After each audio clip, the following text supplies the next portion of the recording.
గుంటూరు జిల్లా పెదపల్కూరులో ఏరువ జగదీశ్వరి కోటిరెడ్డి మెమోరియల్ స్కాలర్షిప్ల పంపిణీ కార్యక్రమం జరిగింది.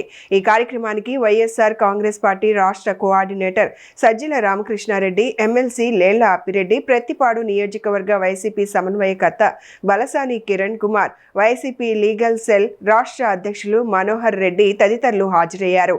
ఈ సందర్భంగా సజ్జల రామకృష్ణారెడ్డి మాట్లాడుతూ రాజకీయాలకు అతీతంగా సేవా కార్యక్రమాలు చేపట్టడం అభినందనీయమన్నారు.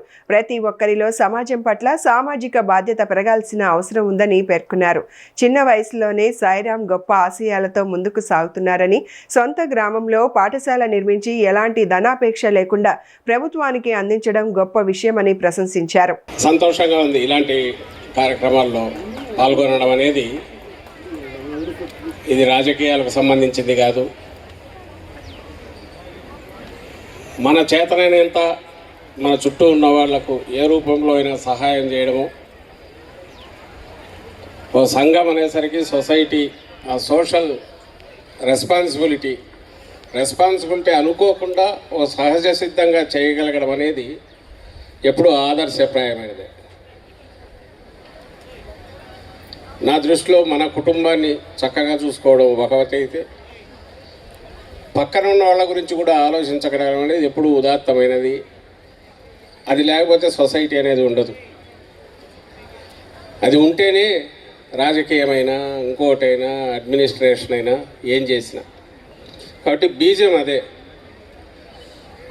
ఆ లక్షణం ఎక్కడ కనపడినా సంతోషంగా ఉంటుంది. అది ఇంకా నలుగురు చేస్తే, అందరం చేస్తే బాగుంటుంది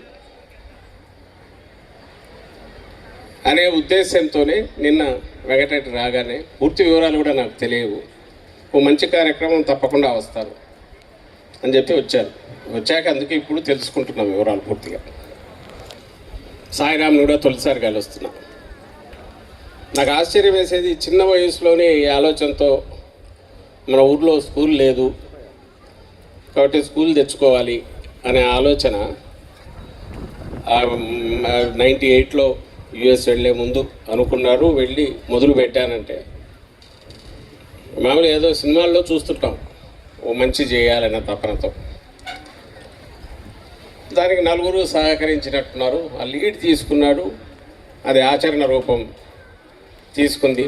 ఓ పాఠశాల వచ్చింది ఇక్కడికి. దాన్ని కూడా ఏదో ప్రైవేట్ దీంట్లో నడిపి లాభాలు సంపాదించాలనుకోకుండా గవర్నమెంట్కి ఇవ్వడం, ఇవన్నీ కూడా మంచి లక్షణాలు. ఇక్కడ ఉన్న చాలామంది తమ చేతనైనంత చేస్తుండొచ్చు, ఇక్కడికి వచ్చిన వాళ్ళు కూడా చేస్తుండొచ్చు. ఈరోజు ఇక్కడికి వచ్చిన ఈ పిల్లలు కూడా రేపు ఇదే ఆలోచనలతో ముందుకు సాగగలిగితే, ఎందుకంటే ఇప్పుడు మరీ అవసరం ఇప్పుడు ఉన్న పరిస్థితుల్లో.